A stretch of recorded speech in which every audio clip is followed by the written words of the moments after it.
in this video, I'm going to be talking about personality, specifically the Young typology or MBTI personality, and how that influenced my continuing to narrow down my career roster. So you might have taken either the Keirsey temperament test or the Human Metrics Young typology test. That's what I took, and I came out with ENFJ. And if you look at it, also tells you how strong these are. And so the first thing to talk about is that if you get an MBTI back that you don't feel is good for you, or you think, no, that doesn't quite fit me, again, a lot of this is how about your agency. So you're allowed to say, this isn't quite a great fit. Maybe this other personality type is better. And again, that's totally fine. This is all about, again, your interpretation. The other piece of this is that some of these things are going to be more important than others. You can see, like, my intuitive is a 22% win over the opposite, which would be sensing. My feeling is a little bit more. But a lot of it comes out to which of these are going to most strongly impact my career choices specifically.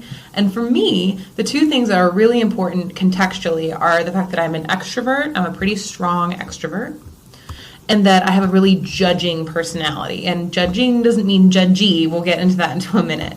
So typically what that means then is extroversion is about your focus on the world, whether or not your focus is on the inner world of you, like yourself and how you interact with yourself, or if it's focused on the outer world of people and things. And so me as an extrovert, I really like human contact. That's where I derive my energy.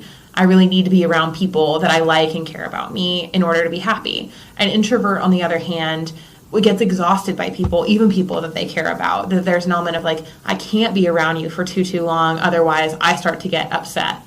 And I need to go be alone to recharge. And so that's important to recognize, especially in the context of a job, something that you're doing for 8 hours a day. So if you're an introvert, but you're in a really high contact job, you're going to be exhausted at the end of every day. Whereas if I'm an extrovert and I'm in a job that I don't get to interact with people, I'm probably going to be really tired and upset. The other part of this that's important for me is I'm a very strong judging personality. And what that means is that I really value structure, planning, things like that. I do not like spontaneity. I don't like things being jumped on me. I like to know pretty far in advance what I'm supposed to be doing. I really like planning, as I said. I like structured environments where I can plan out deadlines, and I probably wouldn't like a lot of jobs that required handling crises. Like I would make a terrible wedding planner, for example.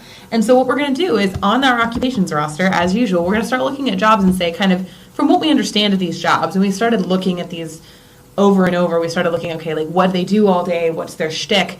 We can start saying like, am I really going to enjoy this? Is this going to fit with my personality?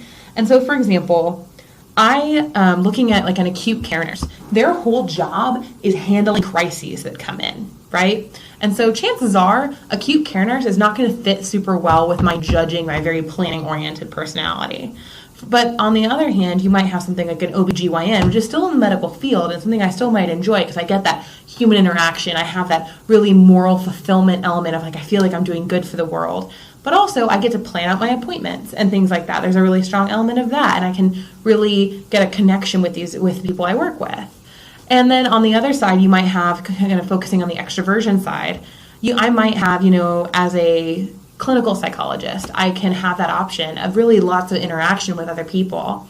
But as a desktop publisher, for example, I'm probably going to be working significantly more independently. And that's essentially how we're going to start using our personality to determine whether or not this is a strong fit. And again, this is digging into something that's a little bit more globally about you, something that's very intrinsically like about you and how you see the world. And there's no good or bad answer, but again, it's about determining whether or not you're going to fit into the environment that these people typically have.